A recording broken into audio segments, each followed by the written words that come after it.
Hello, this is Elif Gulmen and welcome to Puzzle the News podcast, where we talk about major stories happening around the world.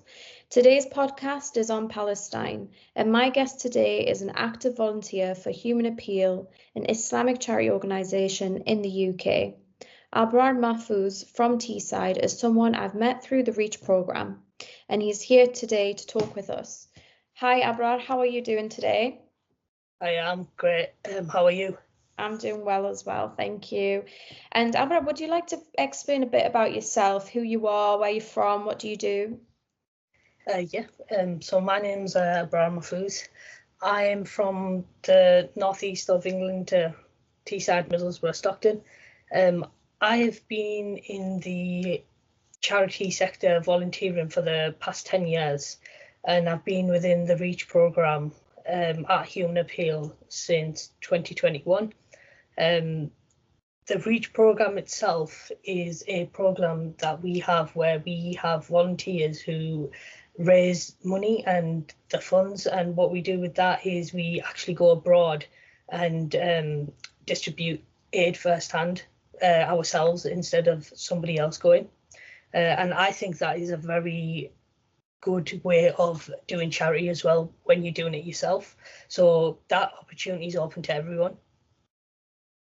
And have you ever had the opportunity to go abroad? And if so, where have you been?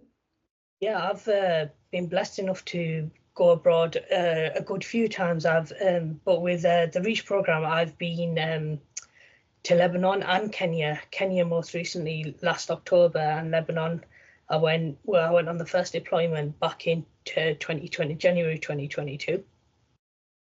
And how was that for you? What kind of experience did you find yourself in, and how did it make you change as a person when you came back?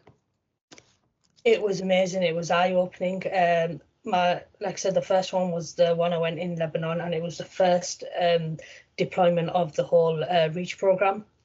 We went to 5-6 different refugee camps, and we distributed in different things in different camps. So in one camp we were giving out food parcels because that's what they needed. Another camp needed mattresses. Another camp needed blankets. Others needed fuel to light a fire to keep themselves warm, especially at that time. It's winter in Lebanon there, so that's what we did in Lebanon. And in Kenya, what we did is we went to the remote villages in Kenya. So one being the Garissa village, where we gave out food parcels. We also did a live cooking station where we cooked the food for the needy. We fed them, and then we actually had the pleasure of opening our own water wells in the names of our beloved family members that have passed away. And the joy the children and the adults got when they seen that first drop of water coming out of these wells was just amazing. The smiles on their faces was just something else. And what I've taken from both of these deployments is never take anything for granted. We are so lucky to have what we have, and honestly, since then, all out as much as I can donate, I donate as much as I can, because I know by fact all this money that we're raising is going to the cause. Mm-hmm. And with the role that you hold, how are you encouraging people who are all new to this, like new volunteers that are joining in every year? How are you encouraging them to raise money for certain areas that Human Appeal, raise money for, and what kind of system is in place? If you'd like to just further discuss, like go more depth of the role that you hold. So every person is given the opportunity to go abroad. There are some people that can't go abroad, but because they've seen the work we do, they want to raise the money. And you get people that are in the program to go abroad. So, for instance, me, with me, every time I'm raising the money, I'm eligible to go onto a deployment. So what happens is you sign an interest form that goes to an inbox. So we've got 10, 15 different senior captains around the whole of the UK. And what happens is we get assigned that to us. And then when we get somebody assigned to us, we talk them through the whole programme right at the start. So we mention this is what's going to happen. This is how the money is raised. So money can be raised in so many different ways. You can raise it through Just Giving, you can raise it through events, you can raise it through bucket collections, you can raise it through selling bakes, cakes. A lot of people did that, and that's where a lot of people have raised money. So we explained to them, this is how it's going to be, this is what to expect, this is what's distributed, and this is what you are raising the money for. And then from there, 95% of the people will join. And what they'll do is once they'll be given a target to hit, and once they've hit that target, they are eligible to go on to a deployment. At the moment, we've got deployments in Lebanon, Gambia, Kenya, and there's some on the Turkey border as well. For instance, the next deployment is in Kenya in October. Between October the 7th and October the 14th is the next deployment. And the Kenya deployment is, like I said, you get the chance to build your own water well, and that's just such an amazing opportunity. I remember I used to do this where I used to give money towards a water well to a charity, and they used to send photos and, oh, this is what we've done for you. But it's completely different going there yourself and pulling the well to get the water out of it. It's honestly, it's just a totally different thing. Mm-hmm. And would you like to explain a bit more about the current fundraisers that you're doing and which countries they are in? I mean, one of the biggest ones probably Gaza right now with what's happening. But if you would like to first just start off in general, how many countries are the people who are under the REACH program? How many countries are they fundraising for? Yep. So currently we are raising for Gaza, Lebanon, Kenya, and Gambia. A lot of focus is on Gaza, as you know, with everything that's going on. But even before that, there's always been the need of having aid in Gaza. So what we've been doing is we've always been raising money for Gaza.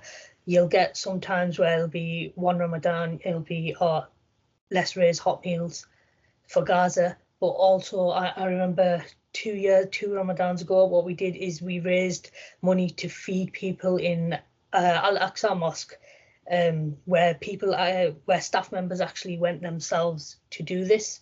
That campaign itself was called Feed the Fasting. So there's lots of different campaigns going at the moment. There's one where Human Appeal themselves are trying to raise enough to provide 1 million meals. That's something new, and that's something that I will be jumping on, and so will I be getting my team members to be doing as well. There's water plants that are already there that have been destroyed, so there's a need of water in Gaza, water wells, water plants and everything. So things like that are getting raised for medical needs, education. There's so much that is getting raised for, especially in Gaza at the moment. In terms of hospitals, at the moment, from current stats, there's only 11 out of 36 hospitals in Gaza that actually functioning at a very low capacity. There's loads of famine, there's loads of disease spreading throughout the Gaza Strip. There's patients that are critical. It's estimated about 9,000 patients that are critical, but they don't have access to that medical. They don't have access to medical supplies. Then even in Gaza, Human Appeal have mobile clinics. They are treating people that are facing sickness, having infections, and these mobile clinics are moved to different UN schools throughout Gaza. and at the moment the stats say that about 70 people per day are being seen. 70 people per day compared to the 1.9 million population of Gaza is a very, very minute number. Very minute. But there's so much going on. There's millions displaced as well. Not even in the house. They've got nowhere to call home. Mm-hmm. So that's what we are currently raising money for, and this is where the money we are raising is going. Mm-hmm. Would you like to just explain a bit more about the mobile clinics? So what exactly are they able to give to the people in Gaza? Is it all medical stuff, or is there anything else? So with the mobile clinics, they just provide what lost my trail of thought there. They provide pediatric gynecology treatments, and then anything for chronic diseases, so such as like diabetes, for instance. But it's not for major life-saving issues. It's just for the small, I wouldn't say smaller issues, but the non-life-threatening issues, really. Like going to a GP kind of. Yeah, basically like that, yeah. Yeah, right, I get you. And are these mobile clinics, like how many is there, do you know? And are they just mainly down south of Gaza, or are they just all over? Like, because we know like north of Gaza right now is, I mean, not just north of Gaza, all over Gaza is awful. It's crazy, but specifically north of Gaza, it's very hard to reach there from what we hear. Are these mobile clinics all over, spread it all over, or are they mainly down south? Truthfully, I'm not entirely sure of the number. However, they move in every day. Every day they go to a different place. Obviously, it's not safe to stay in one place, so they'll move to different school shelters that the UN have. Mm-hmm. So, and as I was saying before, they're only treating up to 70 people, and it's estimated there's about 80,000 people that are injured. Mm-hmm. And has any of these mobile clinics been bombed? Because we are hearing so many of these URN, I don't know if that's how you say it, like these schools being bombed.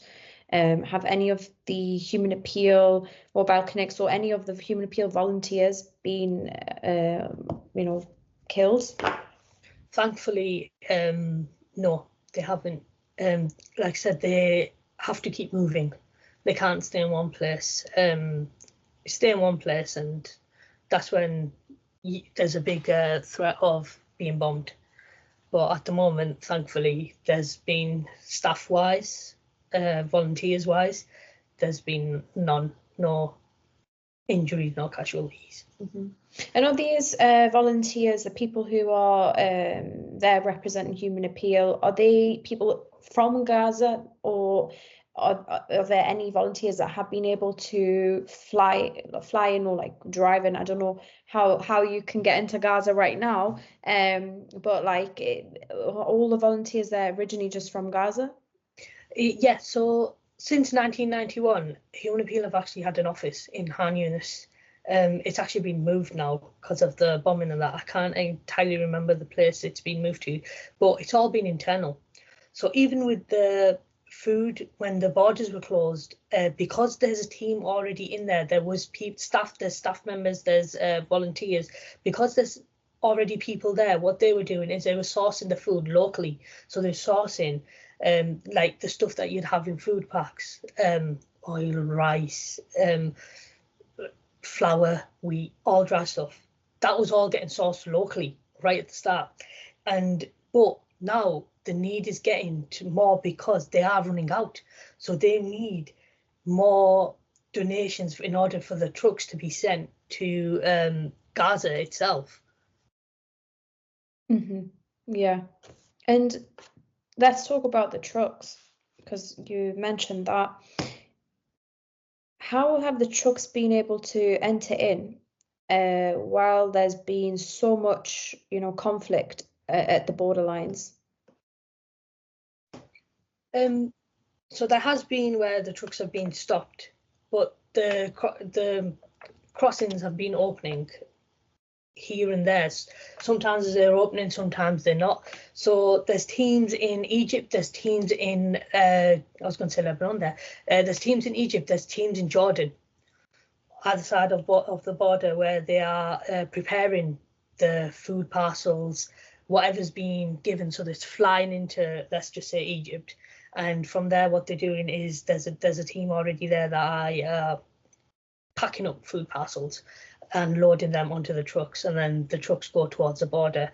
There's obviously the main crossings are closed. There's one on the Egypt side. I'm not sure if I'm going to pronounce this right, but it's the crossing's called Karim Shalom, and there's another one on the Israeli side called Beit Hanun.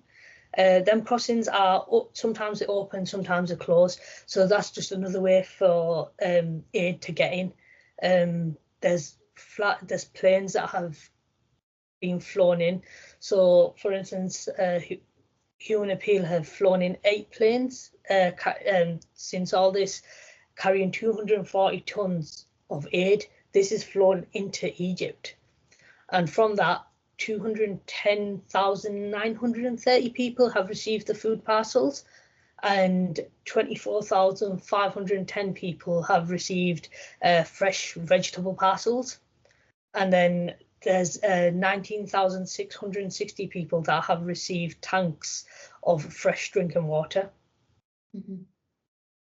That sounds amazing. Like, it's, you know, even though there is a lot that has been able to go in, it still obviously isn't enough. And do you know, or do you have any knowledge if there are any Human Appeal trucks still awaiting to enter in? I'm not entirely sure about that, but from my last update, which was on Monday,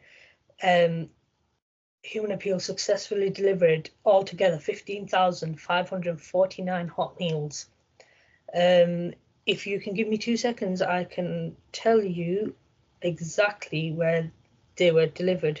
So they were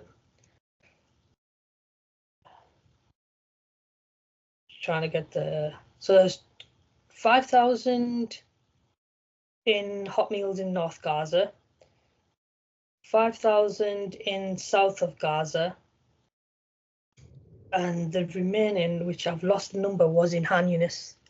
So that was distributed on Monday. And if people want to like follow up and see how much has been, you know, going through Gaza, how many food parcels, medical aid kits are being given, they can all find this out on the website, right? You can find it out on the website. You can there's about hundreds of volunteers for Human Appeal. You can ask one of the volunteers. You can ask us if you want to know more about how it's getting bought in, or how you can even join and help make a difference. Mm-hmm. You might think it's only one person, but you, by doing that, you're helping feed one person, 2 people, 3 people, 4 people. So don't ever think that, oh, I'm only one person, for instance. It doesn't matter. Mm-hmm. And I wanted to just ask as well, like, so hopefully we will see an end of what's happening in Gaza right now, like the ceasefire. We all call now for a ceasefire, because what's happening right now is it's just horrendous to watch and see through social media and on TV. Has Human Appeal got a plan for the future of how to basically rebuild Gaza through its charity work?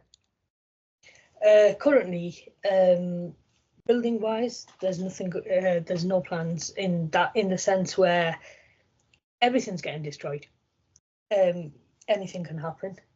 The only plans are to get as much aid in as possible. Now, when it comes to aid is in food parcels, blankets, mattresses, hygiene kits. That's a very important one. Hygiene kits. There's so much disease going. So hygiene kits is another one, and it's another vital thing that is needed in Palestine. Gaza, Palestine, all the same thing. Mm-hmm. And as someone like yourself, you know, you're getting involved in something like this, and you have experience from going to a refugee camp in Lebanon and building a well in Kenya. If you were able to go to Gaza right now,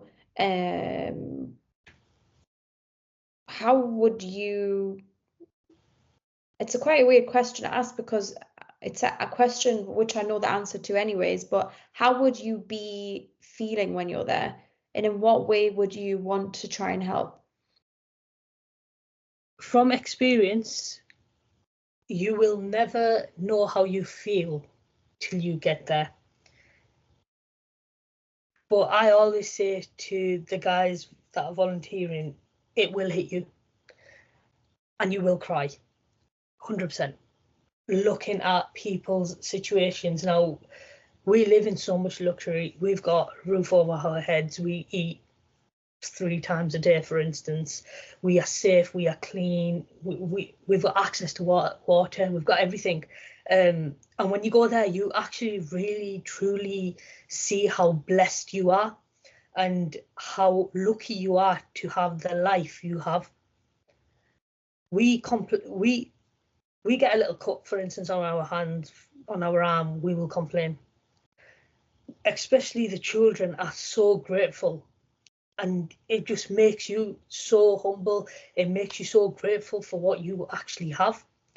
But honestly, if there was a way to get in, I would love to go there. And even before October the 7th, it's always been in my heart to go there and to carry out charity work. But like I said, it's one thing that you're never prepared for. And no matter how much you say to yourself, I will be brave, or I want, the toughest person will go there and they will cry. Mm-hmm. There's an American doctor that went there to volunteer, but then he came back and he said it was like a living hell. Yeah. Like of how like awful, you know, the hospital environment was. And that was just the hospital environment. Like, I mean, we see on Instagram and everywhere and right now, like how scary it is. And if there was a deployment to Gaza, how would that work? Like, how would it happen? I don't think it's ever been safe to do a deployment in Gaza. In Bethlehem, for instance, Bethlehem, the West Bank area, there's so much that there you can go there, you can make your food parcels, you can give it to the needy. I've did that as well in camps in the West Bank area, not in Gaza. As much as I would pray and hope to get an opportunity to go to Gaza itself, it was impossible before the 7th October. Now, everything that's happened, it's made it 100 times harder to do that. But if you do, and one thing I do encourage people is to actually travel to Palestine, to travel to the West Bank, to travel to Bethlehem, to Jerusalem, where is a major Palestinian population. The reason being is them people also need us. They've always relied on tourism, and since all this has happened, tourism has declined. Obviously, there was a point where flights were cancelled, now flights have resumed, and they also need our help in the West Bank area of in Palestine. And I would genuinely encourage people that is the closest you will get to Gaza, and that's the closest you will get to helping the Palestinian people. And there's nothing stopping anyone from going there and distributing food packs. I know people that have gone last week, for instance, just regular people. They've gone and they've took the money, bought the things from inside of the West Bank, put them in bags and gone and distributed them. And like I said, that's the closest you're going to get to distributing to the Palestinian people. That's amazing to hear. I also have an interesting question, which is very relevant to what you just said, like how you were encouraging people to go to Palestine to not feel fearful about the current situation that's happening right there. But what about people who are donating money, but also are in doubt about the money and where it's going, if it's genuinely going there or not, and if it's really going to help the people there? Because we are starting to sense a lot of like hopelessness amongst people. I got interviewed someone who's Palestinian a few weeks ago, and she was saying how she has no hope about Gaza like ever getting better. So when people have like that kind of mindset, like how can someone like yourself encourage people to still push towards donating money, still do work for making Gaza better or Palestine as a whole? Have hope in your heart. Gaza will stand. Gaza will stand back up. But it will only stand back up if we are there to help the people. If we are actively donating. And like I said, if we go to Jerusalem ourselves, for instance, and help the people there, it's the same people. Same people in Gaza, it's the same people in Jerusalem. So have that hope. Never lose that hope of having the whole situation going back to how it is. Palestine will be free. Always have that hope. And like I said, in this situation, if you want to help, I truly recommend either, if you can't do it yourself, to donate to charities that are actually inside of Gaza that are doing the work, especially with Human Appeal. We've got physical evidence, for instance, that this is what's been delivered, this is what hasn't been delivered, for instance. And let's just say you can go there. The closest you will get to Gaza is the West Bank area, where, like I said, even that area's been in conflict for years. That area's still been, the way you're treated there is the same as what people in Gaza are treated as. So, like I said, I'd recommend to travel to Palestine, and do not forget Palestine at all. Never forget. And it was really interesting to talk to you. Would you like to end this podcast with anything else to say? I think you've asked me a lot of the questions that I've answered, so not really, but should anyone require any more information, I'd recommend them to get in touch with you or myself, and we're more than happy to give out more information. And should you want to join our program as well, just reach out, and I'm sure you'll point people in the right direction as well. I actually just have one question about the program. If anyone is interested, because from what I know, not everyone is able to go on to this program. It's like certain people are selected, right? No, as long as you're over 18. All right, okay. So you have to be over 18 to go on to the deployment. You can be 16 and raise the money, but to go on to the deployment, you have to be over 18. So let's just say a 16-year-old's very passionate about this cause.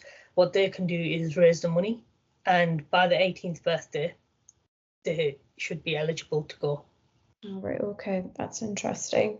But yeah, thank you for your time, and hopefully if I ever need to speak to anyone again from Human Appeal, I'll speak to you again. I'm always there, not a problem at all. Well, thank you for your time.